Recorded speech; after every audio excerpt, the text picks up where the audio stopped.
नमस्कार। आपको भी नमस्कार। आप तक टाइम्स में एक बार फिर से आपका स्वागत है।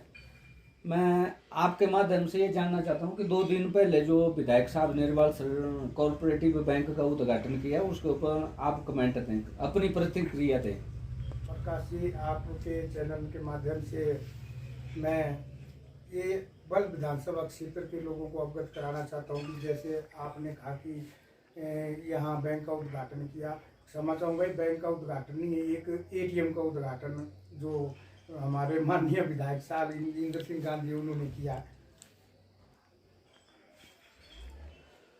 नहीं, उसके ऊपर आप अपनी प्रतिक्रिया दें कि वो एटीएम, विधायक साहब कहते हैं कि वो एटीएम हमारी सरकार के द्वारा लगाया गया। ऐसा पूछो ना प्रकाश जी, आप ऐसा पूछो, उसके बारे में मैं पूरी बल्ह विधानसभा क्षेत्र की पूरी जनता को उसकी हकीकत से अवगत कराना चाहता हूँ।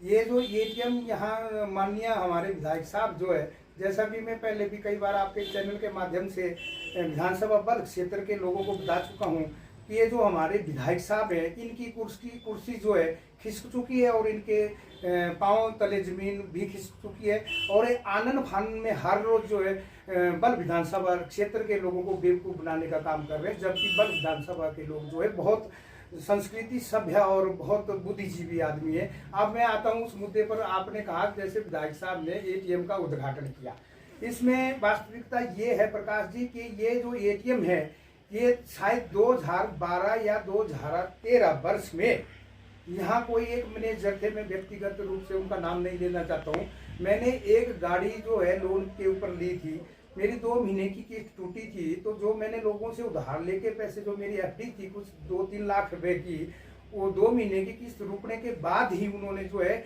मैनेजर साहब ने अपनी मर्जी से। गुरुदेव जी नमस्कार। आप एक हाई कोर्ट के वकील हैं और शिमला तो आपका आना जाना लगा रहता है, गाड़ियों में भी बातें होती है कि जी कौन पार्टी क्या कर रही है। अब तीसरा पार्टी आम आदमी पार्टी हिमाचल प्रदेश में आ रही है, तो अभी पद्म सिंह भाटिया जी ने जो बातें कही है, वो आप उन बातों से सहमत है? क्योंकि किसान इस टाइम, किसान हर वर्ग पीड़ित है, तो कृपया अपनी प्रतिक्रिया व्यक्त करें। पद्म सिंह भाटिया ने जो विचार प्रकट किए और जो अपने उद्गार किए, वो मुझे लगता है सच्चाई के बिल्कुल नज़दीक हैं और उनसे सहमति तो सच्चाई से तो बनानी ही पड़ती है और वो बिल्कुल ठीक है।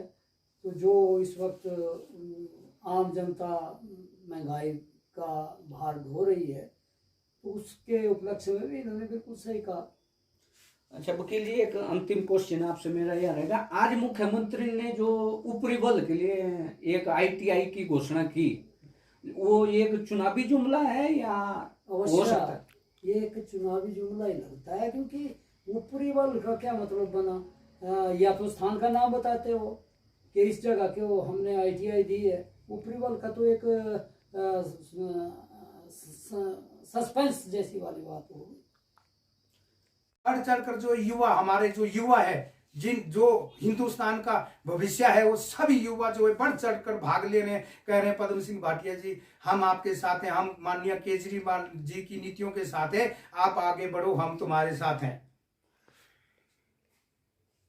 तो उस समय जो है बाजार के नगर पंचायत के जो व्यापारी लोग थे, टैक्सी यूनियन के सभी लोग, उसमें स्वयं मैं था, हमारे बहुत सारे युद्ध साथी और महिलाएं भी उपस्थित थी। तो डीएम साहब जी से अनुरोध करके जो हमने जो है सभी लोगों ने अनुरोध किया था कि हमें जो है कोऑपरेटिव बैंक रिवाल्सर में एक एटीएम उपलब्ध कराया जाए, और डीएम साहब का मैं धन्यवाद करता हूं, जो उस समय के डीएम साहब थे, उन्होंने हम सब लोगों की बात को तुरंत मानकर जो है यहाँ के लिए एटीएम स्वीकृत कर दिया। उसके बाद एटीएम आ भी गया। उसके बाद दूसरे मैनेजर आए, उन्होंने ये हवाला करके यहाँ पहुंचे, वो एटीएम को वापस कर दिया कि यहाँ रिवाल्सर में जो है हमारे बैंक के पास एटीएम के लिए कमरा या जो भी सुविधा है वो नहीं है, इस कारण जो है एटीएम उन्होंने वापस भिजवा दिया, जो एटीएम चंबा में लगा। उसके बाद हमारे यहाँ स्थानीय जो कोमललाल शास्त्री जी मैनेजर आए, तो मैंने उनसे बात पूछी कि मैनेजर साहब, जो हमारा एटीएम आया था, डीएम मंडी ने हमें दिया था, वो कहाँ है? तो उन्होंने अपनी फाइलें कागज ऑफिस के देखने के पश्चात जो है वो बोला कि वो तो चंबा में लग गया। मैं कहा मैनेजर साहब करिए प्लीज इसका। बोले जी उसमें फाइल में लिखा रखा है कि हमारे पास कॉम्बिनेशन नहीं है। तो हमने माननीय प्रधान जो हमारे कुशल्या देवी है उनके पास गए, मैं स्वयं प्रधान हूँ, और हमने ग्राम सभा में उसका प्रस्ताव रखा, और जो उनके लिए एक अलग कमरे का कॉम्बिनेशन करके जो है एटीएम के लिए कमरा बना के टाइलें वगैरह पेंट वगैरह करा के जो है एटीएम यहाँ लगा। फिर आप मुझे बताइए कि इसमें माननीय विधायक साहब का क्या रोल है कि एटीएम का उद्घाटन करने वो यहाँ आ जाते हैं? नहीं तो विधायक साहब फिर जनता को क्यों गुमराह कर रहे हैं कि हमारे बीजेपी सरकार के द्वारा यह एटीएम प्रदान किया गया? चलो ये तो भाजपा की जो है जमीन पांव तले से प्रकाश जी खिंच चुकी है। ये आए दिन कोई ना कोई, जैसे हमारी लोकल भाषा में सोचा बोलते हैं, उसको छोड़ते हैं, वो छोड़ते हैं, बाकी कुछ नहीं है। ये इस वक्त बुरी तरह से बौखला गए हैं, एक सोच रहे हैं कि कहीं ना कहीं किसी ना किसी तरीके से लोगों को बेवकूफ बनाया जाए। लेकिन आज की जो जनता है वो बहुत बुद्धिजीवी है, पढ़ी लिखी है। हमारे साथ जो युवा साथी हैं 18 साल से लेकर 30-35 साल तक के बड़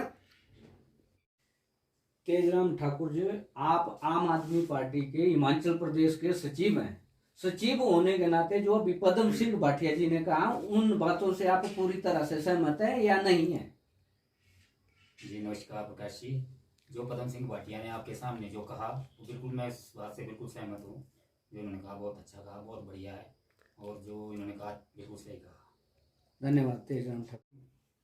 तो इस तरह से जो है प्रकाश जी, मैं आपके चैनल के माध्यम से हमारे जो विधानसभा बल्ह क्षेत्र की बुद्धिजीवी जनता है, मैं आपके चैनल के माध्यम से उन्हें भी बताना चाहता हूँ। वो स्वयं भी जानते हैं, इससे कोई बात छुपी नहीं है, सभी लोग इस चीज को जानते हैं कि इतने वर्ष पहले ITI आई थी, उसका पैसा भी था, जमीन भी हमने मुहैया विभाग के नाम करा दी थी, वो नहीं बन सकी है। आज इनके पांव तले से जमीन खिंच चुकी है। इनके विधानसभा बल्ह क्षेत्र के उम्मीदवार जो गांधी जी है, वो आज मुझे लगता है अपनी जमानत भी नहीं बचा पाएंगे। इसीलिए तो ये झूठी अफवाहें जो फैलाई जा रही है, जब आई हुई चीजों को कहीं और ले जाता है। अब चुनावी दौर आने वाला है, प्रधानमंत्री के दौरे के बाद हो सकता है तुरंत ही आचार संहिता लागू हो जाए। इनको तो ये तो एक चुनावी जुमला हो रहा है, ऊपरी जनता के साथ मजाक कर रहे हैं बीजेपी सरकार। देखिए प्रकाश जी, ऊपरी या लोर की इसमें कोई बात नहीं है। माननीय प्रधानमंत्री जी हिमाचल प्रदेश के जिला मंडी में आए, वो हमारे भी प्रधानमंत्री हैं, उनका मैं तहे दिल से स्वागत करता हूँ, आ सकते हैं। लेकिन ये जो जुमलेबाजी है, जो उनकी नीति है, 5 साल तक सोए रहे। बेरोजगारों का हाल देख लो आप, युवाओं का हाल देख लो। 15 लाख रुपए की बात कही थी और काला धन की बात कही थी। आज अब ये बोल रहे उज्ज्वल योजना। उज्ज्वल योजना क्या है? उज्ज्वल योजना वो पहले कह रहे थे जी हमारी माताओं की आंखें खराब हो जाती है, उनके हार्ट को खतरा हो गया, हम अपनी माताओं बहनों के लिए जो है उज्ज्वल योजना चला रहे हैं। मैं प्रकाश जी आपके चैनल के माध्यम से बता देना चाहता हूँ, आज जो उज्ज्वल योजना है वो पता क्या बन गई है? उसमें 400 का सिलेंडर आता था, आज वही सिलेंडर 1200 का है। आज जो ये इनकी माताओं बहनों की जो किडनी और आंखें खराब हो रही थी, उस लकड़ी के चूल्हे थे। प्रकाश जी मैं आपके चैनल के माध्यम से बता देना चाहता हूं कि जो आज इस गैस के और पेट्रोल के उज्ज्वल योजना के ऊपर ही बोलूंगा, आज उसके रेट सुन के जो हमारी माताएं बहनें जो खाना बनाती है, उनके जो कीमतें बढ़ी है, उनसे उनकी आंखें, दिमाग और फेफड़े खराब होने लग गए। आज तो ये हाल हो गया कि शर्म के मारे लोगों, हमारी माता बहन घर में सिलेंडर लाती जरूर है, 100 पीस भर के कोने में पड़ा रहता है, ताकि कोई मेहमान आ जाए तो जी सिलेंडर निकाला। ऐसे इतना पैसा कहां से लाएंगे? इसमें युवा साथी जो हिंदुस्तान का भविष्य है, उनके साथ साथ महिलाएं अधिकतर साथ जुड़े हैं पार्टी के साथ। और जो बुजुर्ग हमारे बुजुर्ग हैं, हमारे सीनियर बुजुर्ग हैं, हमारी माताएं हैं, हमारे बुजुर्ग हैं, उनका भी हमें इस पार्टी के ऊपर बहुत बड़ा एक आशीर्वाद है। ये जो सहयोग हमें मिल रहा है, इसके लिए मैं बल्ह विधानसभा क्षेत्र के सभी आदरणीय मेरे बुजुर्ग, मेरे युवा साथी, माताएं बहनें तथा मेरे सभी दोस्तों को मैं अपनी मन की गहराइयों से हार्दिक हार्दिक अभिनंदन एवं स्वागत करता हूं। और मैं उनका हमेशा ऋणी था, ऋणी हूं और जन्मों जन्मों तक उनका ऋणी रहूंगा। पद्म सिंह भाटिया जी, मैं आपसे यह भी जानना चाहता हूँ, जैसे आज मुख्यमंत्री ने नेरचौक में घोषणा की कि ऊपरी बल के लिए ITI प्रदान की जाए, उसके ऊपर 4 मतलब आप अपनी प्रतिक्रिया दे सकते? ये तो प्रकाश जी वही बात है, अब ये ऊपरी और लोअर बल कब से आने लग गया? ये क्यों आने लगा? इसकी आवश्यकता क्या है आने की, जबकि विधानसभा बल्ह क्षेत्र हमारा एक है। आप पूछ रहे हैं भी ऊपरी वर्ग क्षेत्र के लिए क्या घोषणा की, क्या पूछे आपने में से? मैंने कहा ITI के लिए। ITI। तो मैं माननीय मुख्यमंत्री महोदय जी से और हमारे जो माननीय विधायक इंद्र सिंह गांधी जी हैं, मैं उनसे पूछना चाहता हूं, ये जो ITI है, ये आज से 6 वर्ष पहले, अगर ऊपरी क्षेत्र की इन्होंने बात करनी है तो मैं नहीं करता हूं ऊपरी क्षेत्र की बात, ये तो वर्ष आज से लगभग 5-6 साल पर इसके लिए धनराशि जो ऊपरी क्षेत्र अगर इनका कर है तो रिवर्सल के लिए जो है स्वीकृत हो चुकी थी और इसका पैसा भी आ चुका था। हमने इसके कागजात जो है, जैसे कि हम हमारे गांधी जी बिना हवाई जो उद्घाटन कर रहे हैं, जबकि उस विभाग से संबंधित जमीन नहीं होती है, तो उस समय तो हमने ITI के लिए गरलौनी में जमीन भी उपलब्ध करा दी थी विधायक साहब को, लेकिन वो ITI है कहाँ है? वो तो कहीं और खुल गई। चलो बल में खुली, अब इस बात की खुशी है, लेकिन अब वो ऊपरी क्षेत्र कहां से आ गया? जब आई हुई थी, हमने जमीन उपलब्ध कराई हुई थी, वो कहां गई? आज लोगों को फिर गुमराह कर रहे हैं हमारे माननीय मुख्यमंत्री साहब भी। मैनेजर साहब ने अपनी मर्जी से ही जो मैंने लोगों से उधार लेके पैसे 2 या 3 लाख रुपए की FD बनवाई थी लोन के अगेंस्ट, मैनेजर साहब ने मुझे बिना कुछ बताए या सूचित किए ही सिर्फ 2 मासिक किस्त रुकने से ही जो मेरी FD को तोड़ के जो है वो मेरी गाड़ी का लोन जो है उस खाते में जमा कर दिया, जो बाकी पैसे बचते थे वो मेरे अकाउंट में जमा कर दिए। जबकि कानून के हिसाब से मैनेजर साहब ऐसा नहीं कर सकते थे।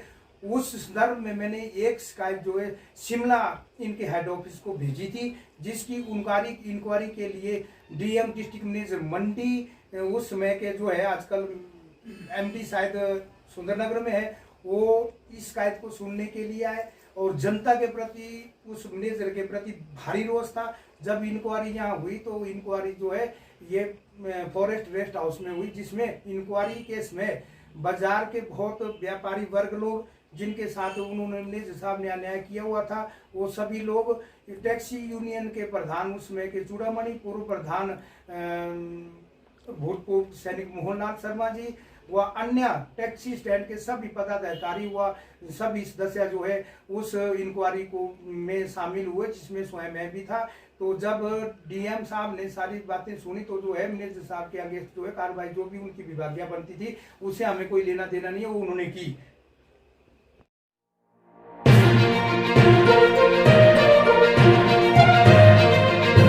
हमसे जुड़े रहने के लिए हमारे YouTube चैनल को सब्सक्राइब करें और नई वीडियो की नोटिफिकेशन के लिए बेल आइकॉन को दबाएं।